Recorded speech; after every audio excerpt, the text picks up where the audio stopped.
Hello, I'm Mario Toneguzzi, managing editor of Canada's Podcast. Joining me today on Calgary's podcast is Paul Stoya, who is a singer in Calgary. Thanks, Paul, for joining us today.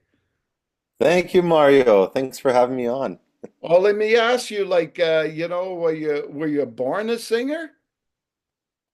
It was my mother who told me at 4 years old, she would catch me standing on the kitchen countertop sometimes with either a remote in my hand or anything in my hand, singing like I was like Elvis or something. It didn't matter what music was on. I'd always pretend like I was on stage at 4 years old. And what were you singing at that age? Usually Elvis. She was a huge Elvis fan. Oh, She yeah. also loved a lot of like gospel music as well. So Yeah. it was either gospel music or Elvis. And then my older siblings were born in the 80s, so they were really big into rock and Bon Jovi. So it's kind of a vast array of different music I was exposed to. So music was always part of your life since a young age? Yeah, absolutely. Yeah, my father was actually the director of the orchestra at our church, and he was an amazing trumpet player. And my mother was a mandolin player, and they both Oh, sang as well. They sang duets, so very musical family. yeah. When was it, when you growing up, like when was it then you kind of thought this is kind of what you want to do, right? Or do more of? Yeah, I guess it began in high school. I took a music course just for the sake of getting better marks, and I had this. I was thinking of being like a lawyer or something like that when I started high school. And I took this music course, and it was the first unit was a choir, and so the teacher would have us all sing in unison because he was trying to match our voices. And then he said, "Okay, everyone stop except for Paul." And back then my outer ear wasn't developed, so I had no idea what was coming out of me. So he'd give me a scale, and I'd be like, "Oh," and he'd be like, "Paul, do you know what's coming out of you?" I'm like, "I have no idea." And then so he was the one. His name was Mr. Hagedorn, awesome music teacher. He was the one who really pushed me. And I guess it began in the 11th grade for me. There was a production of Les Miserables that was Mm, being done in town, the famed Broadway musical. yeah. And it was being done by Gord Davis, who's a very well-known director. And actually his son had done a lot of work on Broadway in New York. And so my teacher pushed me to go to the audition. And I think it was at the audition that they really instilled into me that I was meant to do this because they ended up not calling one of the persons they had in mind for the lead role of Javert, and they gave the role on the spot at 17. So, so Wow. that was when I think that was the moment. So, when did you start like looking at this as a career? I have to say it was the following year in grade 12. The director, one of the artistic directors of that company back in Kitchener, Ontario, that's where I was born, offered to give me training and really thought that my voice was meant for opera. And so I began the foundational training of opera in grade 12, discover that part of my voice. And I began to discover the world of opera. I realized, okay, this is definitely something I think I could do as a career. And it was definitely um, reinforced by professionals that I'd meet that would tell me, you have an opera voice. So it was really, I guess I was 18 years old in grade 12 when I really decided I want to do this for a career, you know. Okay. And so what happened after that, after high school with your music? Yeah, it was an interesting story, Mario, because like I went to college, I went to a school, I began training, but the technique that I was taught, it didn't work. It caused issues. I actually had a lot of vocal problems that came from it. And then I tried probably over the next 10 years trying to find a teacher who could teach me properly. And unfortunately, the progression of me losing my voice just continued. It went on for years and years. And so back then, I could say I had a very small, faint sound. Um, Definitely the sound I had in high school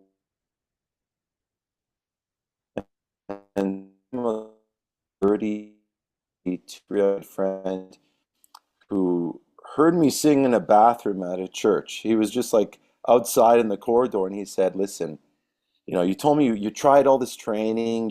I had applied to so many programs that I was rejected for." And he said, "Why don't you try applying worldwide?" He's like, "You haven't been able to find the right training here. What if it's just the people around you just don't see it?"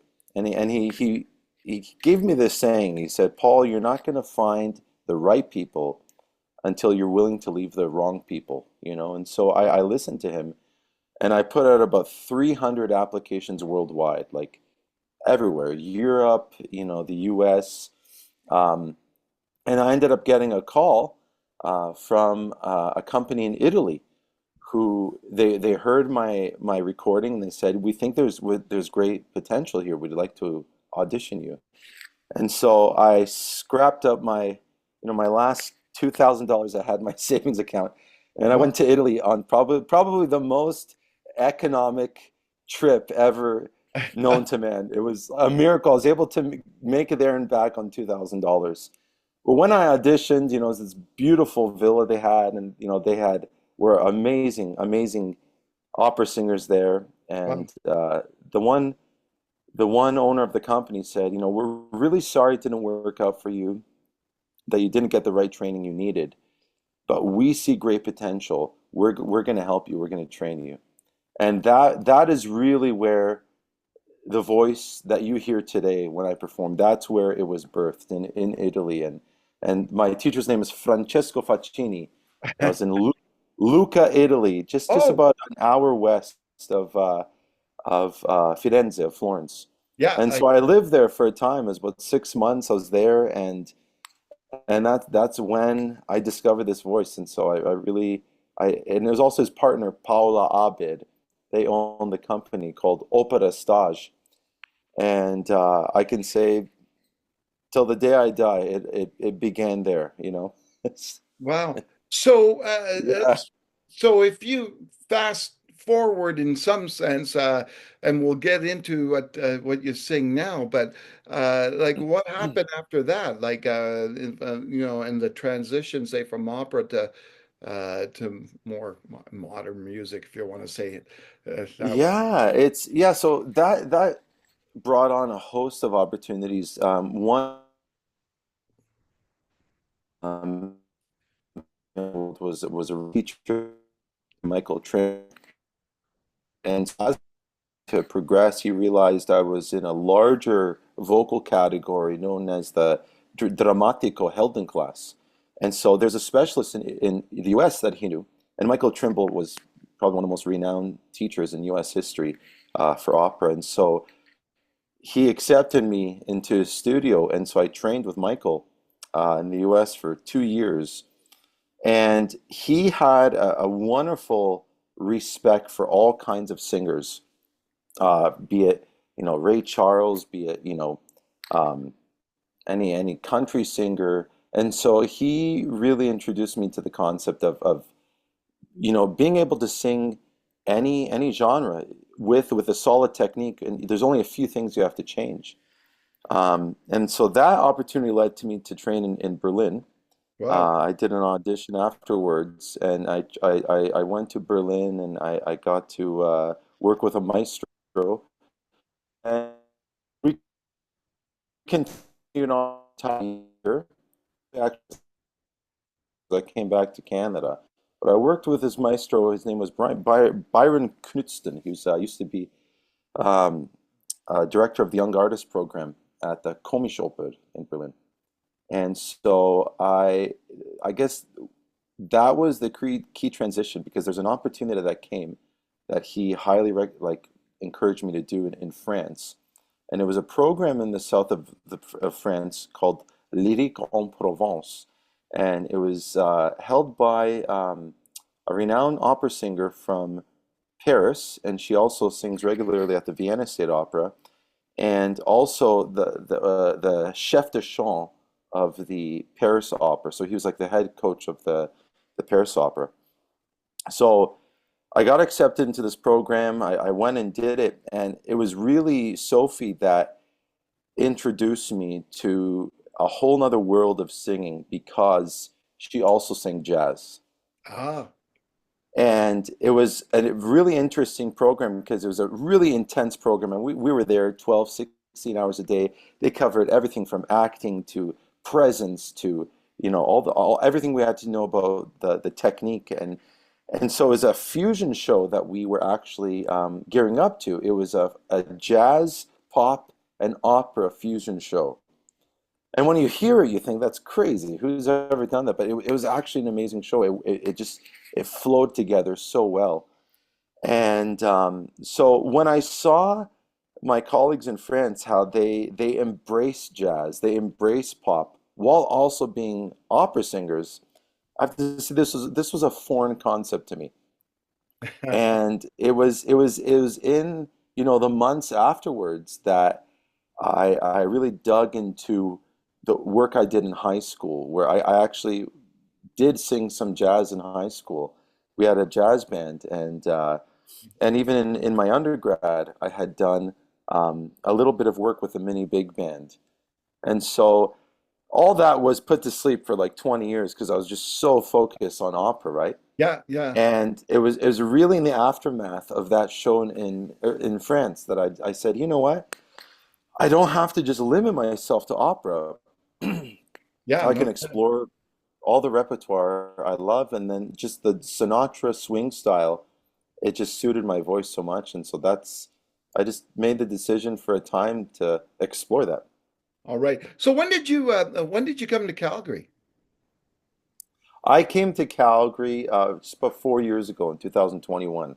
And Yeah. what was the reason for coming to Calgary? So I worked. I mean, considering I started my real technique when I was like 33. It takes a lot. I'm 39 now, so in 8 years, it takes a while to train the voice. So I needed what they call a day job, and so I went to seminary in Toronto in my late 20s, Ah, and I began a career focusing more on not as like a full-time like pastor that preaches all the time. I focus more in my master's on the pastoral counseling side of things. So I offered a lot of mentorship, a lot of pastoral counseling. okay. And so one of my colleagues saw that there was an opportunity for me here in Calgary, and I ended up getting hired by a church in the Northwest. And so I did a lot of work in multiple areas of ministry, be it in hospital ministry, one-on-one mentorship, one-on-one pastoral counseling. And so that was my day job. And so that's what actually took me to Calgary. Yeah. Yeah, and that was your day job, and then your night job was belting out the tunes. Now, and now Yeah. I don't I didn't ask before, but are you Italian? No, I'm my family and background is Romanian. Ah, it's But Romanian. in the lineage, there are people from Italy for sure. Like if you Okay. look back, we definitely have Italian blood, and I'm, my oldest brother's just as big as me, but he's like 7 inches taller, and so Ooh. probably some sort of Roman soldier blood in there, Okay, So, so the reason I asked is obviously because one of the things you're known about town, so to speak, for is yeah. singing of Frank Sinatra. Tell me how that came about. Like, what was it, about Frank that you wanted to pursue this? Yeah, so it began with my father. My father had such a huge love for Frank Sinatra and Pavarotti. Those were his two favorite singers. So like whenever he'd have a CD or anything playing in the car, it'd either be Pavarotti or Frank Sinatra. And so I think for me, when I really tuned in to listening to Sinatra, it happened, I think it was the Christmas of 1998. My father bought a cassette of the original Sinatra and Bing Crosby Christmas album they did. And, I loved Christmas tunes, and I just began to sing along with that cassette whenever Yeah. we'd be doing deliveries. And he worked as he delivered grandfather clocks. He made grand and kitchen cabinets. So I'd always help him, with delivery and things like that. And so it was one of those rides we were delivering grandfather clock, and I just started to sing along. And I was trying to like mimic Sinatra. I think it was Have Yourself a Merry Little Christmas. Oh yeah. And my dad was like, you, Paul, you sound a lot like Sinatra, you know? And so that was, I can say that was definitely the first time I was ever exposed to Sinatra, but it was nothing I ever thought I'd make a career of, probably until high school where I dabbed around with it a few times. Yeah, so it was definitely my father's love for Sinatra. Now, besides in Calgary here and in local places, where have you sung Sinatra? In high school, I had a lot of opportunities. We had actually a small jazz band. Actually, I shouldn't say small. It was about 20 to 25 players. And we had a wonderful music teacher who just had an immense love for jazz, and that was his specialty. Yeah. And so there was a few times that I was able to sing for them. So there's a few jazz standards. I remember we did a version of Tuxedo Junction, um, that had a male vocal line to it that was just wonderful. So that was probably my first experience. And then there's a couple recitals there where I'd throw in a couple Sinatra tunes while also doing some of my musical theater stuff and my opera Yeah. stuff. And it would always take people aback because they're like, when you sing that crooning style, it suits you. Yeah. But my vocal teachers at the time would say, no, no, no, no, you're meant to be an opera singer, and kind of put me in this box, Yeah. I got to be an opera singer. Yeah. So I can say that I definitely tried it. I mean, I learned a bunch of the tunes. I probably spent, you know, a few hundred hours, Wow. learning all the songs in high school. Wow. But the opera was dominant in my mind, and also the narrative that people were trying to Yeah. push on me. So though in the last little while, or in the past year, you've sung Sinatra beyond Calgary, right? And maybe describe Yeah. where you've been and what where you've done that. Yeah. Yeah. So after France, I really began to develop that. Um, and I also did a recital. It was actually a Cole Porter recital I did in university, way back when. So I dust up some of that music that I had. And it's interesting, my wife is a remarkable pianist, and she actually studied with uh, the former partner of Derek Stahl, who's a renowned jazz pianist here in town. And Yeah. she knew Derek, and she said, why don't you meet up with Derek? Because, if opera is not going to happen right now, I don't know. Side story, the opera world has experienced a lot of hits since COVID. A lot of companies have gone down. Oh yeah. Um, there's still a lot of people who are fulfilling contracts from like, the time of COVID. So, so I just decided I got to do something in between. And so I contacted Derek Stahl, and we met up a few times, and we just ended up, you know, working together in this repertoire. And I remember the first time I sang My Way for him at his place. He literally had tears in his eyes. He's like, Paul, you got to do this. Like I've never heard someone do My Way like that Yeah. Oh ever. yeah. And so I began performing with him in town, and then eventually we decided to do like a full out show. We did like a Sinatra tribute show, and it took us months to put together, and a lot of music, assembling a band, and all that. And so we made our debut at the Polaris Center in the far north. It's a small theater. I don't know if you've ever been there. Hmm. Yeah, so we did a small show there. And the great thing about the Polaris is that they have an amazing uh, system of computers and sound, and they have amazing cameras. And so for the first time ever, I got a very high quality recording of me singing "Fly Me to the Moon."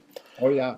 And so I just did a blitz of applications. Like I listen to all these podcasts on how to formulate, your pitch in an email, and I basically used all the tools I had in a previous sales job when I lived in Vancouver. I had a sales job, and like, you know, going through every single target in the market. I literally would contact everything. Like for example, retirement homes. There's 91 retirement homes. I contacted every single one of them, and 30 of them hired me. So that was my start. And then same thing with venues. I found a great website called Indie on the Move, and they basically have almost every talent buyer in North America. So I just did a blitz, and I applied everything in Canada, the US, and I ended up getting an offer and a call from the Catalina Jazz Club in Hollywood. And so I got to make my debut there. And Derek actually is longtime friends with the renowned trumpeter Jens Lindemann. And so he contacted Jens, and Jens ended up recommending for me an amazing Grammy Award-winning pianist named Quinn Johnson, who backed me at the Catalina, and had a few other great players. Another Grammy Award winner named Alex Budman, who backed me at the Catalina.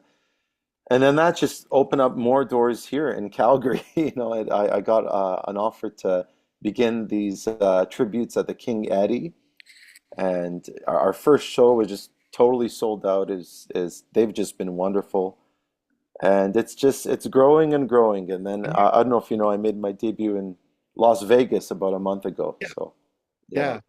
And so Vegas as well. So Paul, I understand, and full disclosure, yeah, for our viewers out there, I was at one of your shows, and you mentioned how that this is now a full-time career, right? Uh, it uh, is. Yeah, yeah, yeah. yeah. How to make turn it into a little bit of a business thing here. Let me Right. ask you, like, what is that like now? For you, okay, this is a business for you now, right? So you've got your Yeah. artistic talent, you're singing on one side, but then on the other side, you got to do the business, do the marketing, all that type of stuff. How do you combine? Yeah. Well, I'm really lucky because my amazing wife Magda, I met her here in Calgary shortly after I moved here, and we got married in 2022. She works for some pretty big companies over the years, and does a lot of legal writing and business writing for big projects, and so Yeah. she has that background, and so she helps me with all the writing on my website. Even if I send out an email to a big jazz company or something like that, I always, get her to approve it. And same thing with like even simple things like invoicing and how to structure cold calls, Yeah. pitches, all that. It took a lot of research. I never owned my own business before, other than my vocal studio. I was a vocal teacher for about Okay. 5 years. Um, so it's interesting because I did have to quit my J job to do this, Yeah. and I still keep in contact with a lot of my friends from all the churches I've worked with. Love them to death. But it's very different from going and getting like a steady paycheck every 2 weeks to you get a contract, you go get to sing a gig, and then you got to track down someone Yeah. 7 weeks later to get your pay. Yeah. It's a very different world. It's a very different world being a having a self proprietorship. So Yeah, exactly. Well, that was wonderful, Paul. I appreciate you taking the time to chat with us today. awesome, awesome, Mario. Thank you so much. All right, that was Paul Stoya, singer in Calgary. I'm Mario Tanaguzzi, managing editor of Canada's podcast. Thanks for joining us today.